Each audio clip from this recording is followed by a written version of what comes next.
तो फिल्म की शुरुआत होती है और एक आवाज हमें कैनिबल्स के बारे में बताती है। ये एक टाइप था जो इंसानों का गोश्त खाया करते थे।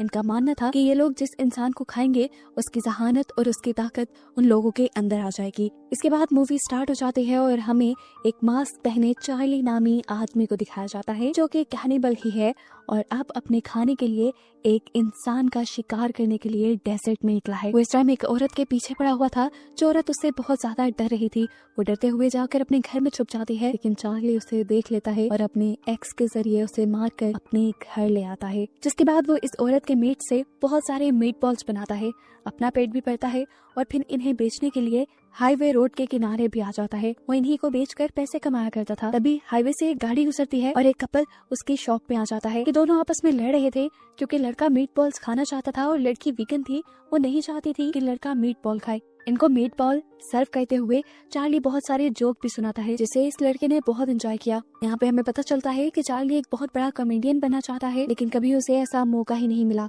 खैर, सामने वाला कपल अब जब जाने ही वाले थे तो अचानक से चार्ली ने पीछे से अपनी एक्स घुमाकर उस आदमी के ऊपर वार किया और उसे वहीं मार दिया। ये देखकर वो लड़की बहुत ज्यादा डर गई।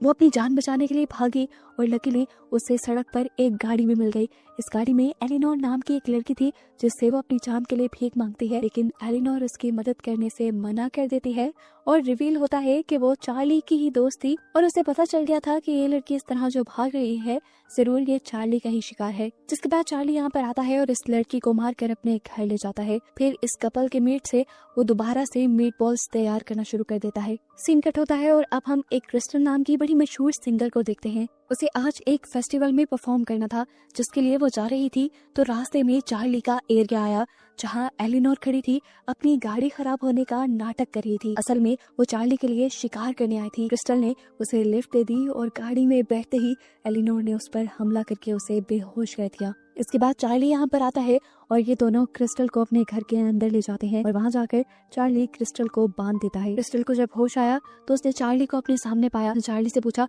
तुम मुझसे चाहते क्या हो? तो चार्ली ने कहा, कुछ भी तो नहीं, मैं बस चाहता हूँ कि तुम मेरे सामने रहो। ये कहने के बाद उसने क्रिस्टल को बहुत सारे जोक्स सुनाए और क्रिस्टल को समझ नहीं आई कि एक किडनैपर उसे जोक्स क्यों बैठकर सुना रहा है। क्रिस्टल यहाँ पर चार्ली से कहती है कि मैं तुम्हें मारकर भाग जाऊंगी, लेकिन चार्ली उसकी बात का कोई जवाब नहीं देता और खाना खाने बैठ जाता है।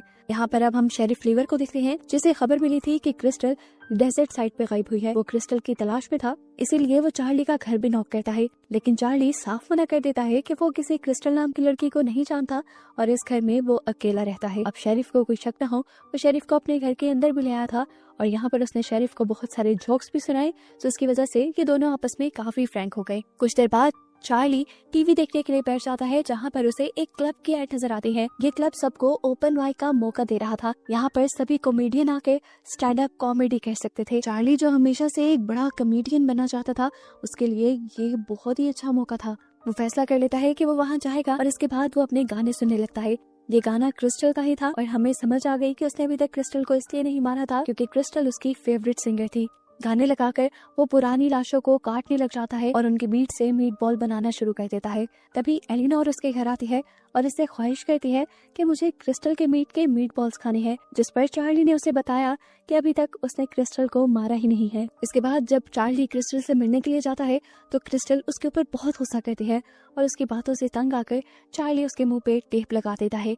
वो आप खाना खाने के लिए टीवी ऑन करता है जहां न्यूज में क्रिस्टल के गायब होने की खबर चल रही थी। क्रिस्टल बहुत मशहूर जो थी और ये खबर सुनकर चार्ली बुरी तरह हंस रहा था जैसे ये कोई बहुत बड़ा मजाक हो। अगले दिन हमें इसी डेजर्ट में दो आदमियों को दिखाया जाता है। वो दोनों शायद चोर थे और पहले कोई कीमती चीज इसी डेजर्ट में छुपा कर गए थे और आज ये लोग वो चीज वापस लेने आए, लेकिन बहुत खुदाई के बाद इन्हें अपना खजाना नहीं मिला। इन्हें सामने चार्ली का घर नजर आया और लगा कि जरूर इस घर में रहने वाले आदमी ने ही उनका सामान चुराया होगा। यहाँ हम देखते हैं कि सच में वो चीज चार्ली के पास ही थी।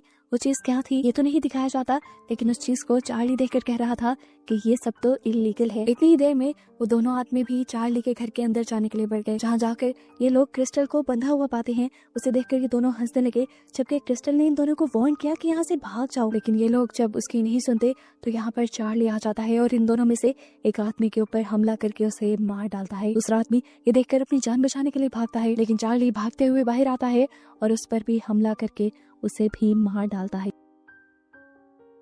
इसके बाद वो इन आदमियों की पॉकेट चेक करता है जहाँ से उसे उस क्लब का पोस्टर मिलता है जो स्टैंड अप कॉमेडी का मौका दे रहे थे और इसमें उस जगह का एड्रेस भी लिखा हुआ था। इसके बाद चार्ली अपने वॉशरूम में जाकर शीशे के आगे खड़ा हो जाता है और अपने आप को तसल्ली देने लगता है कि हाँ, मेरे जोक्स बहुत अच्छे हैं, लोग सुनेंगे तो बहुत एंजॉय करेंगे। जिसके बाद आखिर में वो अपने आप से कहता है, मैं क्यों खुद को झूठी तसल्लियां दे रहा हूँ, मैं जानता हूँ ये सब बातें बकवास हैं और मैं ये सब नहीं कर सकता, मैं अभी इस सब के लिए तैयार ही नहीं हूँ। इसके बाद कुछ सोचते हुए चार्ली जाता है क्रिस्टल के पास और उससे पूछता है, क्या तुम मेरी कोई मदद कर सकती हो? क्रिस्टल भी हैरान हुई। उसने पूछा, कैसी मदद? तो चार्ली ने बोला, तुम एक आर्टिस्ट हो, इतनी सारी ऑडियंस को फेस करती हो, बताओ ऑडियंस को कैसे फेस करना है। जिस पर क्रिस्टल ने कहा, ये कुछ इतनी सोचने वाली बात ही नहीं, तुम्हें ऑडियंस के बारे में नहीं सोचना चाहिए, तुम्हें बस जाकर वहाँ पे परफॉर्म करना चाहिए। इंसान को जिंदगी में एक मर्तबा रिस्क लेना ही चाहिए। क्रिस्टल की बातों से उसे बहुत ज्यादा मोटिवेशन मिलती है और आखिर वो भी तैयार होकर फन क्लब के लिए निकल जाता है। शेरिफ और एलेनोर उसे उसके पहले शो के लिए गुड लक कहते हैं और वो फन क्लब पहुंच जाता है अपने अजीबोगरीब हुलिये के साथ। उसके कपड़े खून से सने हुए थे और उसकी बॉडी पे भी खून था। वो अपना हुलिया कैनिबल्स वाला बनाकर आया था और उसने अपना नाम भी यहाँ पर कैनिबल कॉमेडियन के नाम से रजिस्टर करवाया था। उससे पहले यहाँ पर बहुत से लोग जोक्स लिख कर लाए थे। वो लोग अपनी परफॉर्मेंस देते हैं जिनको लोग काफी इंजॉय करते हैं और उसके बाद फाइनली चार्ली की भी बारी आ जाती है। उसके जोक्स से सभी लोग बहुत ज्यादा इम्प्रेस हुए थे, सबने उसके जोक्स बहुत एंजॉय किए, यहाँ तक कि उससे पहला कॉमेडियन जिसने यहाँ पे परफॉर्म किया था वो भी उसके जोक्स से बहुत ज्यादा इम्प्रेस हुआ था और ये फन क्लब भी उसी का था। चार्ली से इम्प्रेस होकर वो उसे अगले हफ्ते के शो के लिए भी इनवाइट कर लेता है। अब क्योंकि उसके जोक्स कैनिबल्स वाले थे तो उसने मजाक मजाक में कह दिया कि अगली मर्तबा तुम अपने साथ डेड बॉडी भी ले आना, और ये बात चार्ली ने सीरियसली ली है। अब एक हफ्ते बाद का सीन दिखाया जाता है, वो सच में एक डेड बॉडी लेकर उस फन क्लब के लिए निकल चुका था। चार्ली को देखकर वो लड़का कहता है, अरे वाह, तुम तो सच में एक डेड बॉडी ले आए, मैंने तो बस वो मजाक में कहा था। इन सबको अभी भी लग रहा था कि ये डेड बॉडी नकली है और सिर्फ उसके शो का पार्ट है। कोई ये नहीं जानता था कि ये असली डेड बॉडी है। इस डेड बॉडी ने